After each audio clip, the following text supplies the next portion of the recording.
In the previous class, we have seen that solution, types of solution, then solubility, factors affecting solubility. त्यामध्येच आपण बघितलं होतं types of solution on the basis of solubility. Factors affecting solubility मध्ये 3 factor आपण बघितले होते. That is first one is the nature of solute and solvent, second effect of temperature on solubility and third one is the effect of pressure on the solubility. यामध्ये आपण बघितला होता Henry law.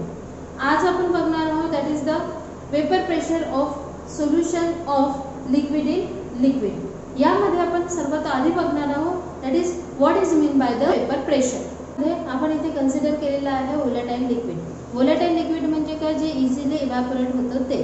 ठीक आहे. तर हे जे व्होलेटाईल लिक्विड आहे आपण दोन वेसल्समध्ये ते घेतलेलं आहे. फर्स्ट जो वेसल आहे that will be the open vessel and second जो वेसल आहे that will be the close vessel. तर याच्यामध्ये ओपन वेसलमध्ये आपण काय घेतलेलं आहे, व्होलेटाईल लिक्विड घेतलेलं आहे. व्होलेटाईल लिक्विड घेतल्यामुळे त्याचं इव्हॅपोरेशन टेक्स प्लेस होणार. इव्हॅपोरेशन म्हणजे सगळे मॉलिक्युल्स बाहेर होणार आणि there is no equilibrium is reach. त्यामध्ये इक्विलिब्रियम येणार का, नाही. कंटिन्युअसली मॉलिक्युल्स हे बाहेर जात राहणार, इव्हॅपोरेट होत राहणार. ठीक आहे. इन द सेकंड केस हा जो वेसल आहे तो कसा आहे, क्लोज्ड आहे. या केसमध्ये काय होणार, हे जे मॉलिक्युल्स आहे इथे पण व्होलेटाईल लिक्विड घेतलेलं आहे, मॉलिक्युल्स इव्हॅपोरेट होणार आणि हे जे बाहेर जाऊ शकत आहे का, नाही. It is accumulated on the surface of the liquid, surface of the container. कंटेनरच्या सरफेसवर ते काय होत आहे, अक्युमुलेट होत आहे. आणि हे जे आहे जे इथे अक्युमुलेटेड आहे that are in the continuous random motion that can collide with. ते कंटिन्युअस रँडम मोशनमध्ये असतात आणि ते कोलाइड होतात. कोणाकोणासोबत कोलाइड होतात, ते walls of the container, then सरफेसवर जे मॉलिक्युल आहे त्यांच्याशी कोलाइड होतात, आपसात कोलाइड होतात. अशा पद्धतीने त्यांचं कोलिजन होत असते. ठीक आहे. नंतर हे कोलिजन झाल्यानंतर ते काय होतात, दॅट इज हे मॉलिक्युल्स अजून return to its liquid state. हे जे वेपर कन्वर्ट झाले होते ते काय होत आहे, लिक्विड स्टेटमध्ये वापस येत आहे. म्हणजे याच्यामध्ये दोन प्रोसेस टेक्स प्लेस होत आहे. एक होत आहे इव्हॅपोरेशन आणि दुसरी होत आहे कंडेन्सेशन. दोन प्रोसेस होऊन राहिलेले आहे, दॅट इज इव्हॅपोरेशन आणि condensation. After some time rate of evaporation and the rate of condensation becomes equal and establish the equilibrium in between them. म्हणजे रेट ऑफ इव्हॅपोरेशन आणि कंडेन्सेशन मध्ये काय होणार आहे, इक्विलिब्रियम रिच्ड होणार. ठीक आहे. हां, ॲट दॅट टाइम वेपर जे आहे हे that exert a pressure on the liquid. जेव्हा रेट ऑफ इव्हॅपोरेशन आणि रेट ऑफ कंडेन्सेशन इक्वल राहणार, इक्विलिब्रियम रिच्ड होणार, तेव्हा काय होणार, हे जे वेपर मॉलिक्यूल आहे तेव्हा ते प्रेशर एक्झर्ट करणार. कुणावर, लिक्विड मॉलिक्यूल. लिक्विडचा जो सरफेस आहे त्याच्यावर तो प्रेशर एक्झर्ट करणार ॲट कॉन्स्टंट टेम्परेचर. तर तो जो एक्झर्ट झालेला प्रेशर आहे that will be called as the vapour pressure. त्याला म्हणतात vapour pressure. So what is mean by the vapour pressure? So vapour pressure म्हणजे that is pressure exerted by the vapours of the liquid when it is in equilibrium with the liquid phase at constant temperature. काय म्हटलेलं आहे, इथे vapours आले होते, दोन process होत्या, rate of evaporation आणि रेट ऑफ कंडेन्सेशन. दोघांचं इक्विलिब्रियम झालं.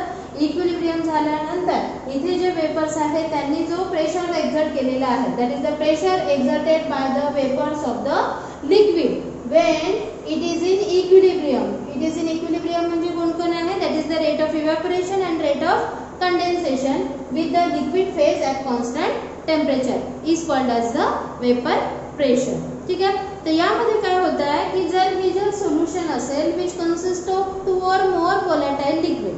आता या केसमध्ये आपण एकच लिक्विड घेतलेलं असेल, पण जर त्याच्यामध्ये मोर दॅन 1 volatile liquid असेल तर काय होणार, मग इथे सुद्धा वेपर इव्हॅपोरेट होणार.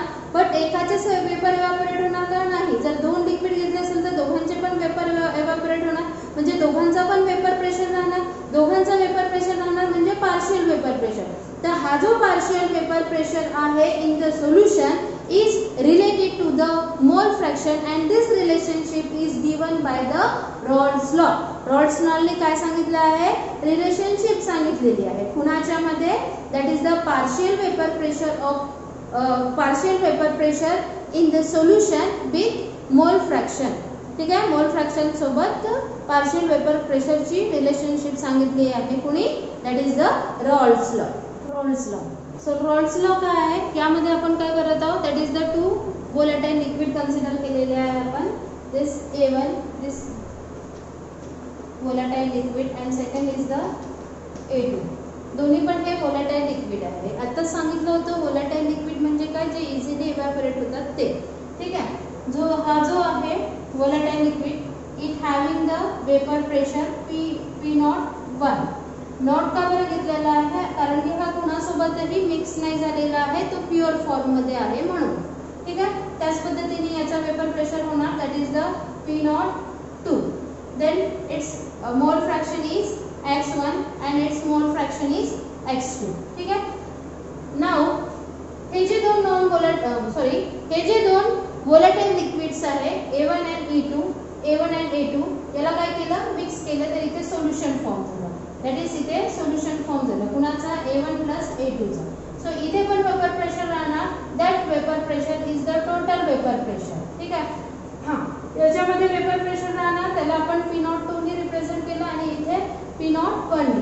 तो in this case total pressure is equal to vapour pressure of the A1 and vapour pressure of the A2. But A1 चा जो वेपर प्रेशर आहे तो एकटा नाही राहणार, तो याच्यासोबत कंबाईन राहणार.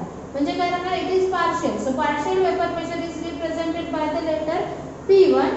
P1 is due to the vapor pressure of A1 and P2 is due to the A2. ठीक आहे. इथे जे P1 आणि P2 आहे that represents the partial vapor pressure. P1 it is the partial vapor pressure of A1 and P2 is the partial vapor pressure of the A2. Then according to the Rolle's law, this P1 and P2 can be written as, that is the P1 is equal to the x1 into P01 according to the Rolle's law. कोणत्या law नुसार लिहिलं आपण, that is the according to the Rolle's law. So what is the Rolle's law? That is P1 means काय आहे, partial vapor pressure.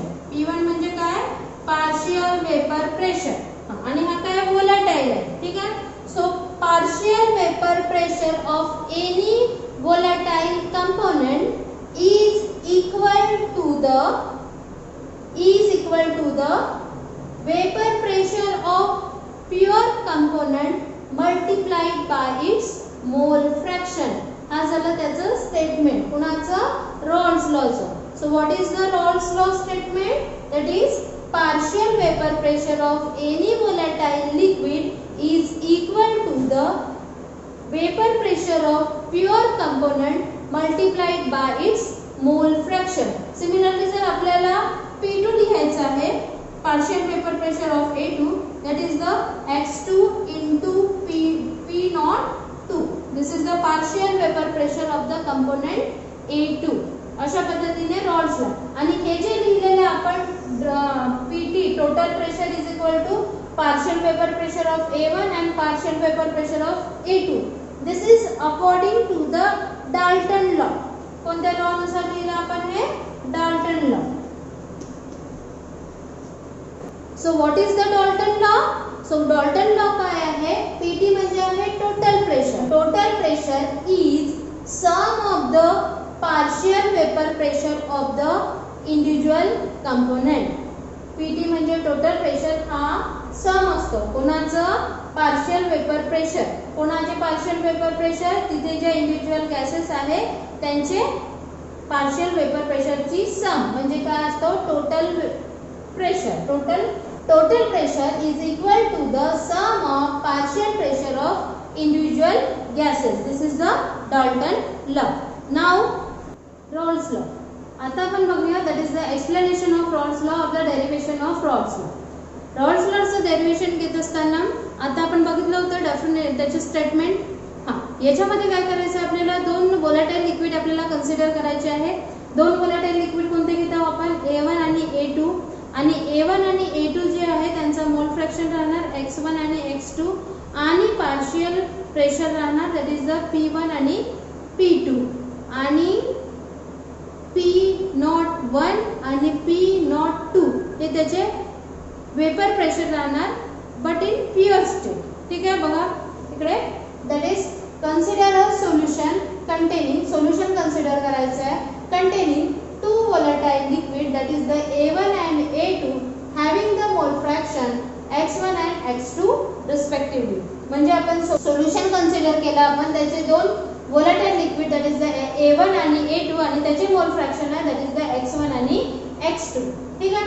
तर इथे P01 आणि P02 this is the vapour pressure. हे काय आहे?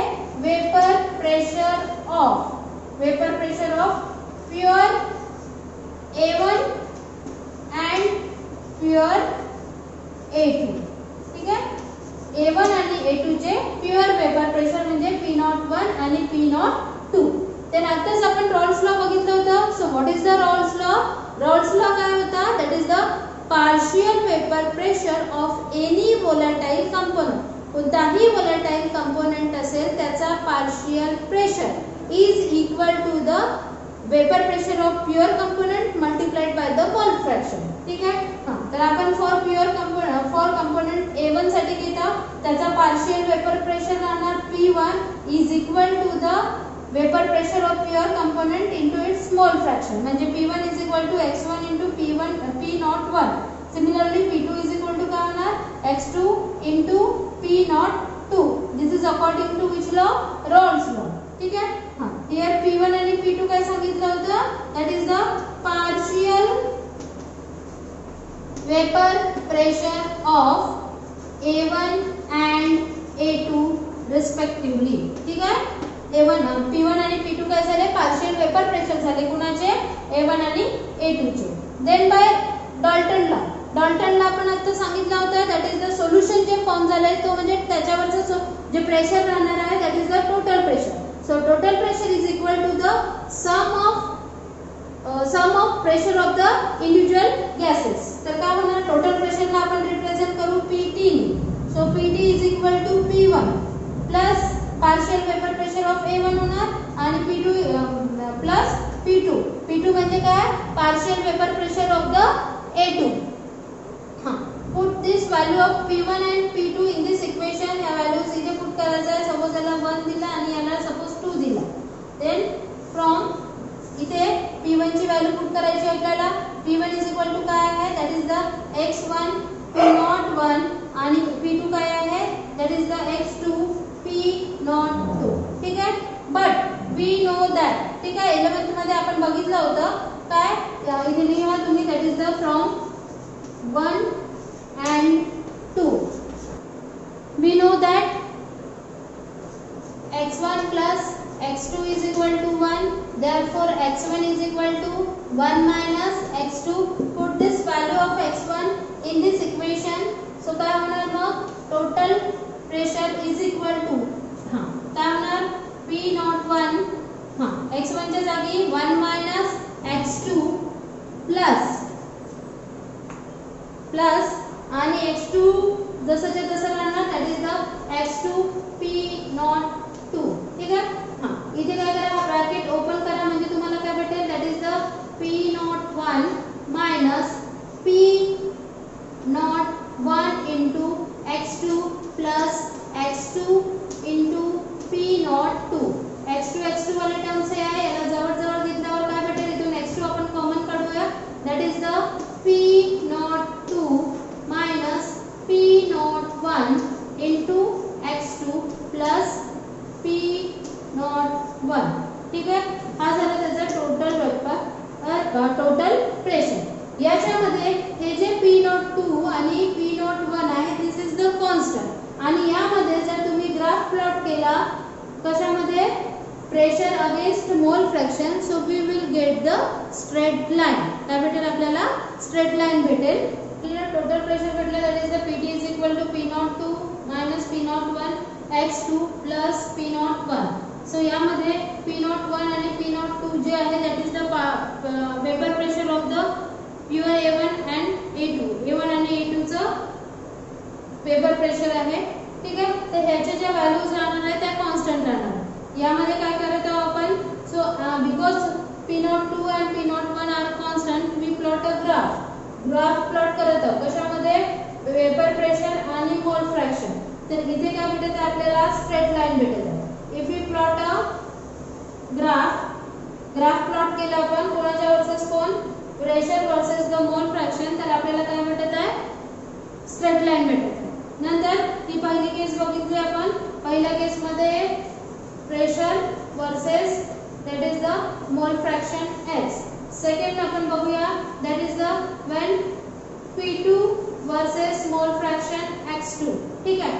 तर इथून मोल फ्रॅक्शन व्हॅल्यू होणार, यामध्ये आपण x2 ची व्हॅल्यू घेऊया that is the 0 आणि हे इकडे अशी इन्क्रीज होत आहे म्हणून x2 is equal to काय होणार 1. सो इन दिस केस आता बघा रॉल्स लॉचं जे स्टेटमेंट होतं काय होतं आहे P1 is equal to x1 into P1. या केस मध्ये काय असं लिहू शकतो आपण that is the P1 is directly proportional to the x1. म्हणजे आपण म्हणू शकतो की वेपर प्रेशर इन्क्रीज होत आहे with increase in the mole fraction. या केस मध्ये सुद्धा as x2 increases mole fraction of the component A2 increases. जर मोल फ्रॅक्शन इन्क्रीज झाला तर कंपोनेंट जो कोणता कंपोनेंट राहणार, जसं आता x2 घेतला म्हणजे इथे कोणता कंपोनेंट आहे A2 जो कंपोनेंट आहे त्याचं वेपर प्रेशर पण काय होणार इन्क्रीज होणार. म्हणजे जेव्हा व्हॅल्यू x2 ची मॅक्सिमम येणार that will be the 1. तर याचा मॅक्सिमम प्रेशर राहणार that is the P02. ठीक आहे. त्याच पद्धतीने हे झालं दुसरं that is the P2 versus the x2. we get the straight line passing through the origin. हे कुठून भेटणार आपल्याला, इथे पण स्ट्रेट लाईनच भेटणार पण ती कशी भेटणार that is passing through the origin. अशा पद्धतीने.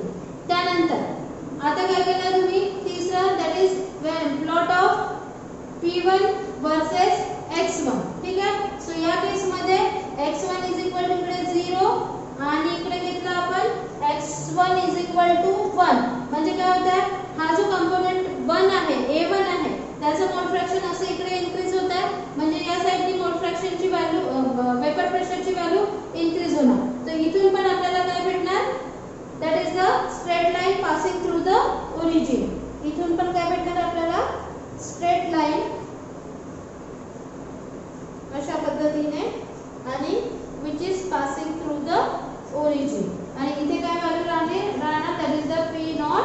आता तुमचा क्वेश्चन असेल इथे P0 पण खाली काय आणि P02 वरती काय. यावरून क्लिअरली अंडरस्टँड आहे की दोन्ही पण प्रेशर आहे वरती व्हॅल्यू म्हणजे ही व्हॅल्यू जास्त आहे. म्हणजे हा जो कंपोनेंट आहे कोणता कंपोनेंट आहे A2 कंपोनेंट आहे त्याची जी वेपर प्रेशर राहणार तो जास्त राहणार as compare to this component. ठीक आहे. जो कंपोनेंट 2 घेतलाय त्याचा वेपर प्रेशर जास्त आहे म्हणून त्याची व्हॅल्यू पण काय आहे जास्त आहे. अशा पद्धतीने हा ग्राफिकल रिप्रेझेंटेशन आहे कोणाचं रॉल्स लॉचं.